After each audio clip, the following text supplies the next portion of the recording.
আসসালামু আলাইকুম।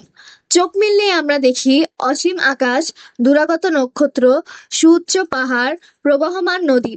এই সমস্ত সৃষ্টির মাঝে কি যে অপার মহিমা লুকিয়ে আছে। কিন্তু কখনো কি ভেবে দেখেছি এই মহিমার প্রকৃত উৎসকে? তিনি হলেন ইয়া মাজিদু, যিনি সর্বোচ্চ গৌরবময়, পরম মহিমান্বিত। মাজিদ শব্দের অর্থ হলো পরম মহিমাময়, যিনি গৌরব ও সম্মানের পরিপূর্ণ আধার। আল্লাহর গৌরব কেবল বাহ্যিক রূপে সীমাবদ্ধ নয়, বরং তার দয়া, জ্ঞান, শক্তি, ক্ষমা ও করুণা সবকিছুতেই প্রকাশিত হয়। তার সৃষ্টি ও বিধানে অসীম মহিমার প্রতিফলন রয়েছে।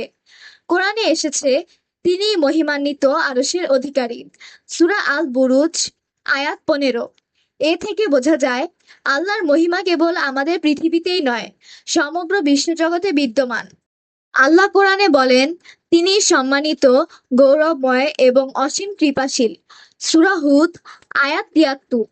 রাসূল সাল্লাল্লাহু আলাইহি সাল্লাম বলেছেন, আল্লাহ সবথেকে মহিমান্বিত এবং সর্বোত্তম সম্মানের অধিকারী। তার চেয়ে গৌরবময় আর কেউ নেই। এই আয়াত ও হাদিস থেকে স্পষ্ট, আল্লাহর মহিমা সীমাহীন, তার গৌরবের কোনো তুলনা নেই। ইয়া মাজিদু নাম আমাদের জীবনে কিভাবে প্রভাব ফেলে? এক, আল্লাহর মহিমা উপলব্ধি করায়। আমরা যদি আল্লাহর অসীম মহিমা বুঝতে পারি, তাহলে আমাদের অন্তরে কৃতজ্ঞতা ও ভালোবাসা জন্ম নেবে। দুই, আত্মবিশ্বাস বৃদ্ধি করে। যিনি পরম গৌরবের অধিকারী, তিনি যদি আমাদের সাহায্য করেন, তবে আমরা কেন দুশ্চিন্তায় থাকব? তিন, বিনয় ও নম্রতা শেখায়। আল্লাহর মহিমার সামনে আমাদের অহংকারের কোনো মূল্য নেই। তাই আমাদের উচিত বিনয়ী হওয়া এবং সবসময় আল্লাহর কাছে মাথা নত রাখা।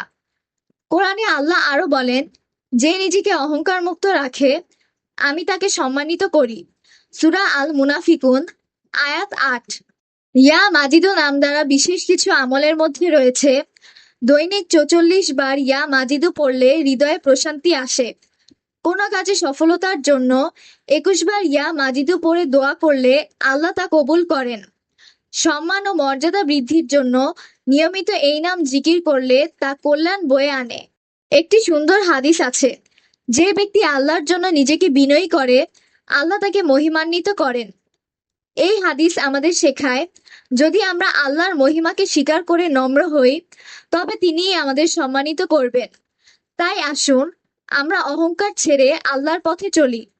ইয়া মাজিদু, তিনি মহিমান্বিত, সম্মানিত এবং গৌরবের একমাত্র উৎস। আমরা যদি তার গুণাবলীর উপর বিশ্বাস রাখি এবং তার পথে চলি, তাহলে দুনিয়া ও আখিরাতে সম্মান পাব। আসুন, আমরা আল্লাহর মহিমা উপলব্ধি করি, বিনয়ী হই এবং সবসময় আল্লাহর কাছে সাহায্য প্রার্থনা করি। আল্লাহ আমাদের সবাইকে সম্মান ও বরকত দান করুক। আমিন। আজ এখানেই শেষ। আল্লাহ হাফেজ। আসসালামু আলাইকুম।